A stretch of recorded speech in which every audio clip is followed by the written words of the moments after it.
I think that's something that's unique to software and technology too, or this industry, right? Is that the solution isn't always as obvious as it seems, right? With other industries. So you need a trusted provider, or you need a trusted services partner, you need a trusted software vendor that understands and has been there before and can recommend the type of solution that you actually need, even though it's not as obvious, to the end customer themselves.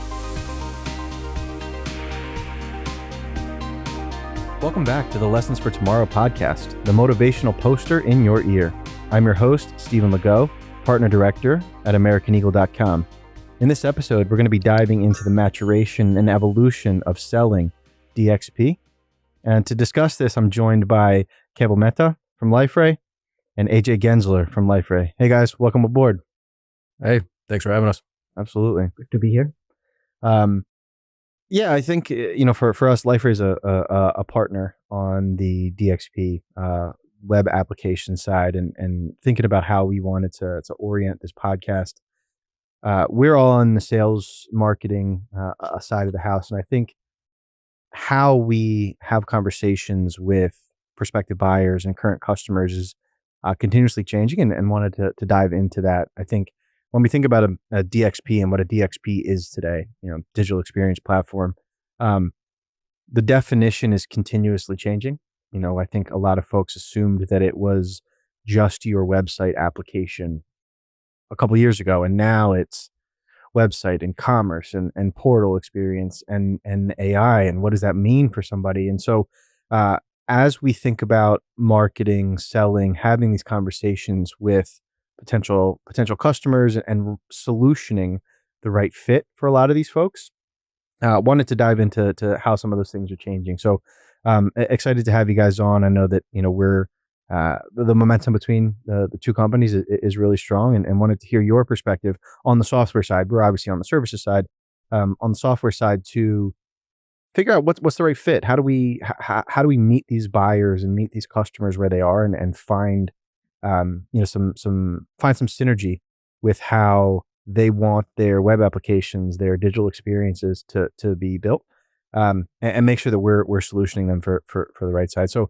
AJ, I kind of want to start with you on the marketing side of the house. From my perspective, I think that how we have conversations with potential buyers is changing, and I think COVID had a lot to do with that. But would love to hear some of your thoughts and experience on the types of stuff that is resonating with people, and how how content and the marketing in general is being received today versus even a couple of years ago. Yeah, I think one thing is understanding who your audience is, right, and developing content that speaks to them, right. We're in this age of hyper personalization where with the influx of AI and all the different tools that we can use, personalization now is vastly, more important than what it was a few years ago. And so having a tool that speaks to your audience and understands what their pain points are for their jobs and how your solution might be able to better their day-to-day routine is essential. And like I said, because everyone's audience is unique and they're constantly looking for content that speaks to what they do on a day-to-day basis, the rise of artificial intelligence and generative AI and developing sales and marketing tactics that speak to those individuals at their level is really where marketing is today. And that honestly starts with having good data. And, I honestly believe that probably the best marketers are a combination of data science skills and creative skills. That's really interesting. The audience is audience, right? I mean, you're selling to a customer, they're your customer, but at the end of the day, who do they serve? And how do we speak to them? So how do you think about content creation, or developing stories that fit that need, that don't also feel self-serving, if that makes sense? Right. And, at the end of the day, right, you're selling to you're selling to somebody because, one, you believe in your solution and you believe it to be advantageous to their business, but how do you not come off as this, pitchy, salesy, person to them? And I think it starts with, just one, caring about the impact that your solution can have on their business and how it does contribute, to their end goal of serving people better.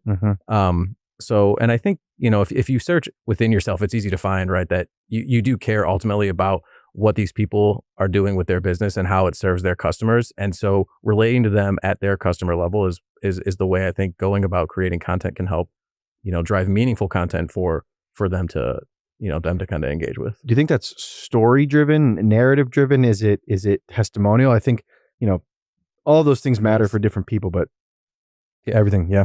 Yeah, I think both. I mean, you want obviously people that have used your solutions and have had success using them and they've had positive experiences. But to your point, you want to tell a story and shape this narrative that I think resonates with your audience and what they can do with your solution and how it benefits their end customer.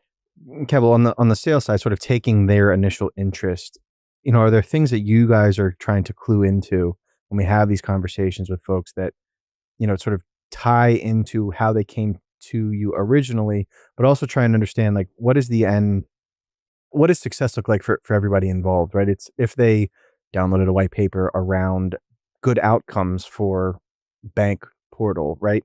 Um, the first couple conversations on when we're translating that initial interest into a sales pursuit, how do you marry their solution against like their intended solution against what the software as an example would solve for in a way that isn't um kind of like AJ just said, like too salesy, too pitchy, Right.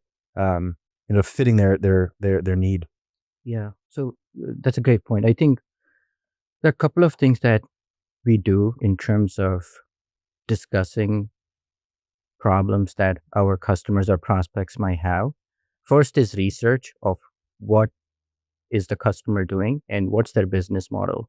Knowing how they do business, who they do business with is very, very important because that's what's going to help you as you have discussions with them. And the second aspect, as we have discussions with them, is taking a more solution based approach. What does the end solution look like? Because DXP, if you think, is a set of tools, right? Those tools you use to build a solution, and that solution could be anything. It could be a partner portal, it could be an intranet, it could be a public facing site. So understanding their needs and then describing what the end solution looks like to them and how how different personas will end up using it becomes a great tactic for us when we are discussing our product with them. Do you think that, and some of this is general sales, I think, but understanding who all is involved and each of their individual motivations. Like one of the things that I try and tie myself to is the buyer on the other end is looking to solve a problem in some way inherently selfishly, right? I mean, they're if I'm a CTO, then this is adding tech debt that I don't have time for and I'm losing sleep over. If I'm a if I'm a communications officer and I can't publish content quickly enough, some of that is selfishly driven. I mean, how do I do my job better? I'm looking for something that helps me do my job better. Do you think that folks are more interested in their own solution versus like the holistic betterness of the organization? In some ways, I think that I'm starting to see a little bit of that where it's like, the tip of the spear is somebody coming to you because they have a problem that they can't fix and it is affecting them on a day-to-day basis. Sure, it benefits the enterprise, but meeting somebody where it is a personal decision in some way, in tech feels unique. It's a great question, actually. I think it's both.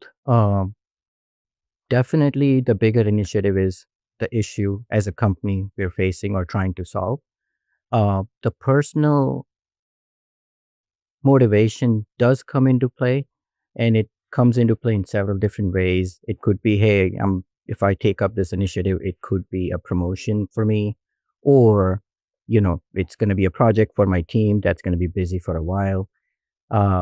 It's great to understand the personal motivation because that's what you can use as a complement to the overall motivation of the company. It's almost like a different way in, right? I mean, it's think kind of what you said earlier, this solution selling, thinking about the entirety of this. If we are solving for the company needs and also hitting, an individual, gripe, it's more likely that they feel like our solution, our offering, our services are the right ones for them. Yeah. It's great to ask them, what does this solution mean to you? Yeah. Personally. Yeah. If once you know that, then the conversations become much more specific. Do you think that folks are arriving to discussions more knowledgeable? And if they are, I think the answer is yes. Curious about your opinions. Does that change how you're creating and orienting content for them, knowing that they are, coming to you with a specific list of questions, specific requirements, in the same way that if you're lawnmower shopping, I think about that. I just bought a new lawnmower, moving into this. Like I did all my research. I went to it. I'll go to Lowe's and I asked the guy 3 questions. Like these are the things I want to know. Does that feel the same kind of thing, that B2C mindset of self research for B2B, or are folks still looking for education along the way? I think, no, I think people typically do their own research, a vast amount of their own research before really raising their hand. I think from a marketing lens, the average touch point amount used to be anywhere between 5 and 9 touch points that you would have before a prospect reached out to you. But now it's along the lines of anywhere between 11 and like 17. Oh, wow. And so it's because that people are digesting so much content that when they are particularly interested in something, they're not only doing more research, but they're breaking through clutter of multiple providers for that specific thing that they're looking for, that it's taking them longer to, disseminate the information that they need from multiple different providers of that item that they're looking for. And then that's kind of delaying, how much of that knowledge they're actually digesting, as opposed to, earlier when they weren't receiving as much content, probably it was easier to kind of take that information and consume it and understand it. Now you're getting so much information that you're having information overload and you're struggling to consume and digest properly as much. So it's taking longer. It's taking a longer cycle to really get the information you need before you're finally ready to say, okay, I'm ready to speak with someone. Sure. And not only that, it takes you a lot longer to build trust in a vendor as well. You're receiving so much of this information that, because there's so much out there, it could look similar. So you maybe subconsciously think, well, I am digesting this content from this vendor A, this content from vendor B, this content from vendor C. They're all starting to blend together. Like, who's the one that's standing out to me that I feel like I can trust? And again, leading them to having longer content digestion cycles before they raise their hand. That's really interesting on the trust side. And I want to bring something in you mentioned earlier, talking about the data. Mm-hmm. If somebody's hitting your content, your ecosystem 11 to 17 times, and they're looking for a trusted resource coming out of the backside, what does that look like for a measurement and pivot perspective for marketing in this way, where, if I'm looking at the same piece of content a bunch of times, does that trigger something for you guys to start thinking about, this should be our initial conversation point when they are ready to have a meaningful conversation, or engage in an actual sales process? Like, what does that data, what does that look like actionably? Yeah, I guess if there's the question, if they convert consistently on this specific piece of content, what does that mean for us? Or even beyond, not necessarily converting, knowing that they are spending well in advance of that a ton of time consuming other things before willing to give you, that trade-off. Like, I don't need to give you my email address to get this piece of paper that I can go find somewhere, a white paper somewhere, if they don't feel that it is valuable enough, or if they're not ready to do so. So in advance of a true conversion, or, hey, I'm raising my hand, I'm ready to talk to somebody about what this solution looks like, how do you use that data? Or what do you think best practice around that data is to help continue to formulate their journey? Well, there's I think there's a couple different ways to approach that. So one, I would think, if they are converting, or maybe they are not spending as much time with a particular piece of content, you might render that as, not useful, right? So maybe it's something that you take out of your content cycle for that specific solution or that specific industry that you're focused on. It's something that is not solving the need that that person came to that page for or went to that blog for. Um, Now, on the other side of that, if, kind of like I was alluding to earlier, if you see that there's a particular piece of content that is gaining a lot of traction, there's getting a lot of visits, there's getting conversions, that's something that you probably would want to look at featuring and doing spin offs of that content. Is there a way that what you're talking about in this particular asset, you can go deeper on certain elements of that particular asset? So, um, I think, yeah, it's giving, it's giving the audience more of what they are there spending time with. Sure, sure. Do you then use it on the sales side as the entry point? Like when we think about DXP, right? You said it's a set of tools.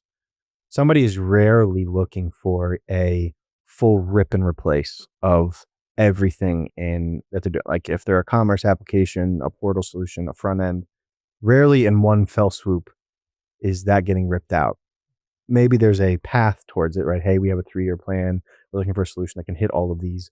Um, do you feel like the marketing intent and some of the data behind some of that helps you to orient prioritization as part of that, solutioning? Definitely.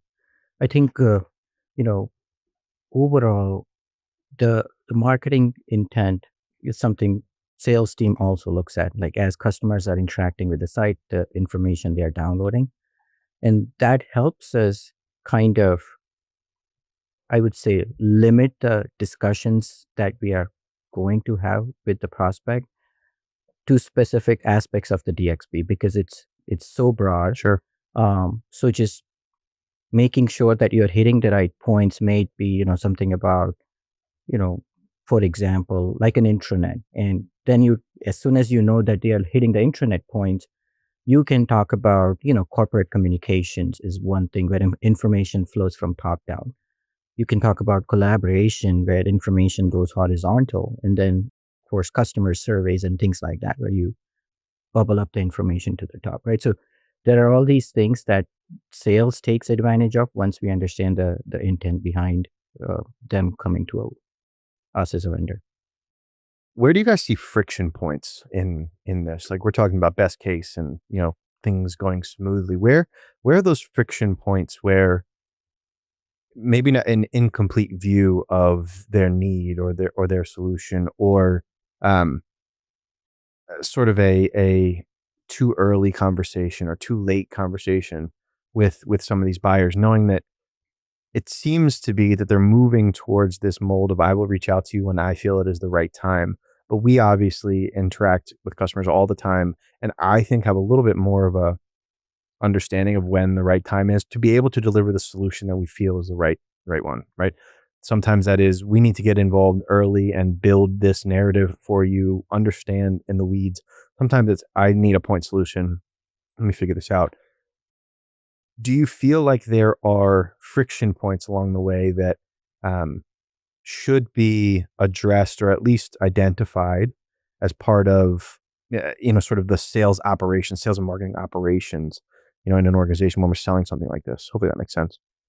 Yeah, I think I got it. And I think from the marketing side, it's a little bit of a shorter answer, but it really boils down to they haven't identified what the exact issue is, but they've identified that there's an issue. Mm, And so they're still gathering their research on what do I need to solve and what is the correct way to solve that.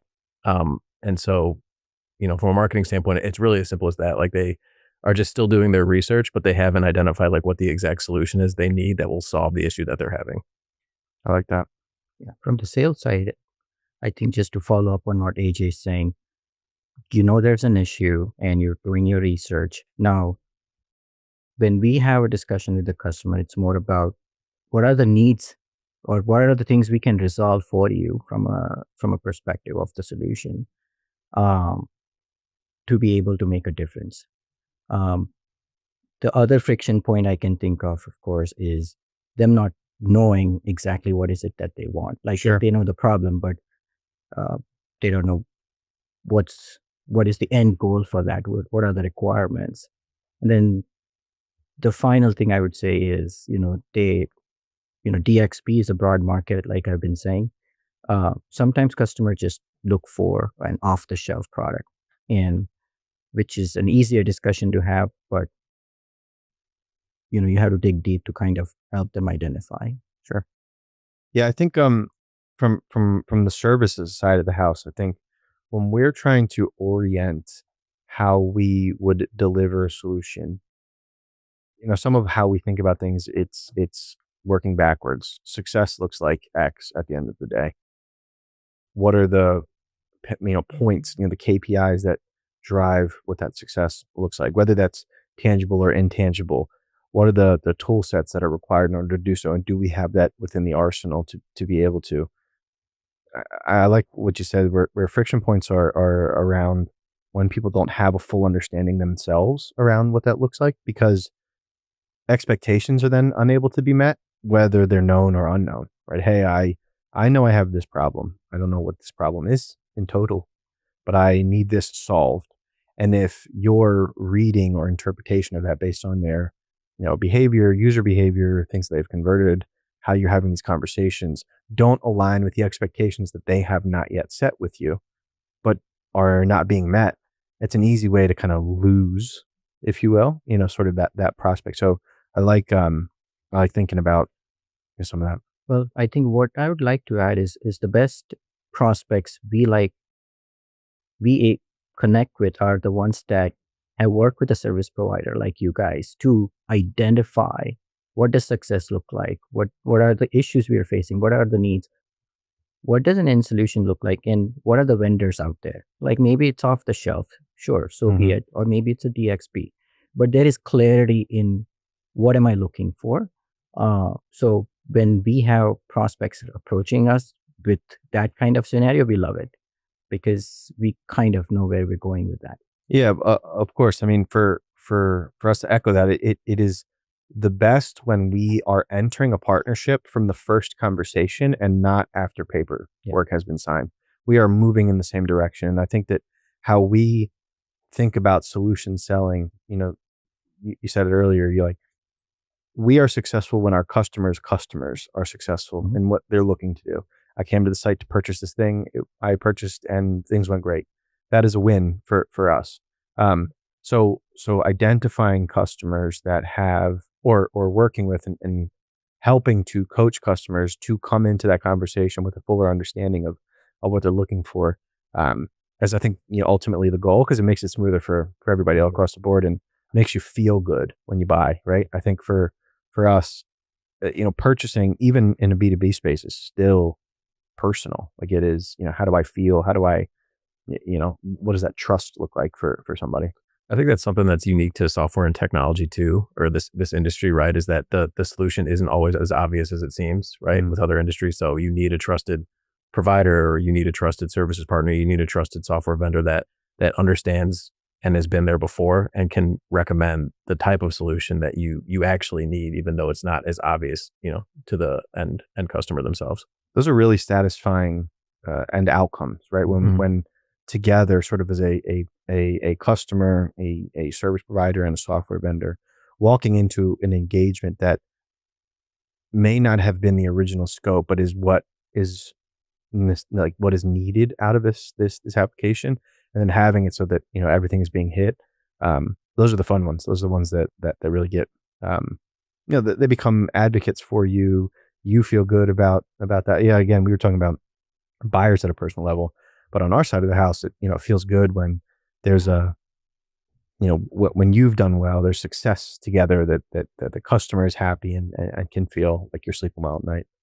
Um, One thing we kind of alluded to earlier, but I am very interested in your perspective on this because we're getting questions about this.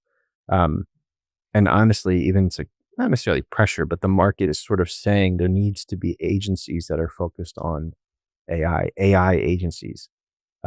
How is Gen AI and artificial intelligence in general permeating themselves into those sales processes? And is that a tip of the spear in the same way that a better commerce solution is a tip of the spear for somebody, or a better portal solution for somebody? Are we at the point yet? Are you guys seeing on the software side where it's I need to be able to do this, and Gen AI has to be or AI in general has to be one of the core feature sets. Otherwise, I'm looking elsewhere.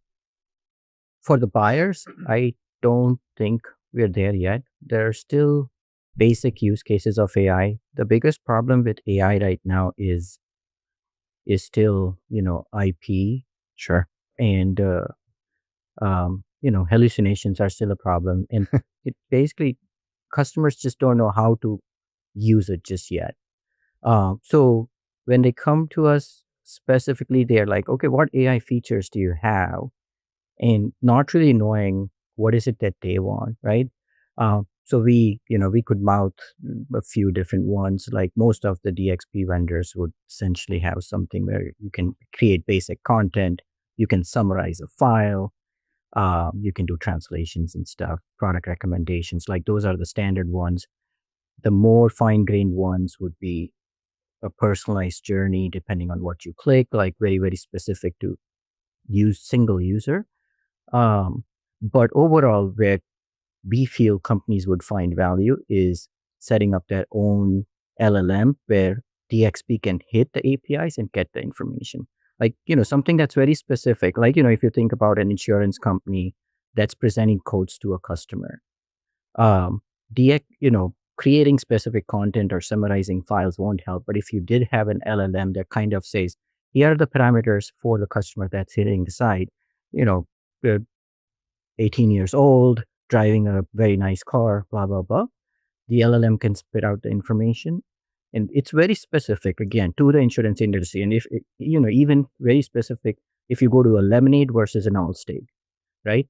And they both would have a completely different set of outputs for the same input. Um, but most companies aren't there yet. They are all exploring. It's gonna be there like everywhere in all the, not only within the company, but just even in different areas within the company. But it's not definitely not there yet. Yeah, not top of the spear. Where people are asking us, like, what is your position on AI? Like, how do you think about this? And I like how you frame that. Nobody knows yet. It's where everybody's trying something. Everybody is looking here. A recommendation on building your own tool set to be able to leverage the experience for your customers feels expensive today. It's only a matter of time before it isn't, right? I mean, ChatGPT and Gemini getting overtaken by DeepSeek, obviously Mhm. coming out in this way, it is going to be less and less expensive. And so I think being ahead of that and at least being opinionated on what that could look like is going to be fruitful for a lot of folks.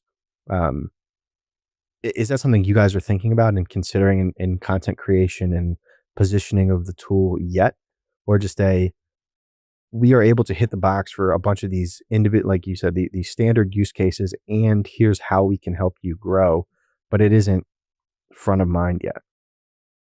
I think, yeah. I mean, from a content, what are we doing on the marketing side that's speaking to AI? I think it kind of echoes what Keval had already said, which is we actually did a really great webinar a few months ago that was around beyond the hype of AI and what is actually achievable and executable versus what is simply just hype right now. Like, what are they hyping up for down the road?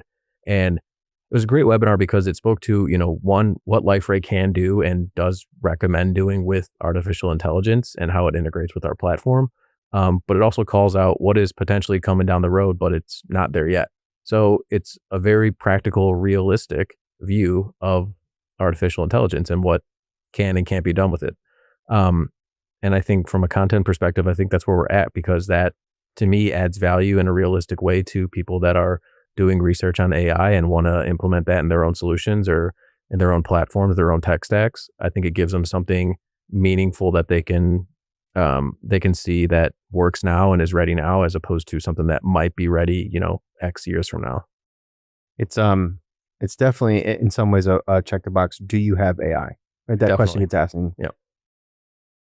what that question means and how they're going to use it and what are you like, what does that even look like for you may not matter. It's just are we checking the box in a way that feels um you know check the box and move on, like Yeah.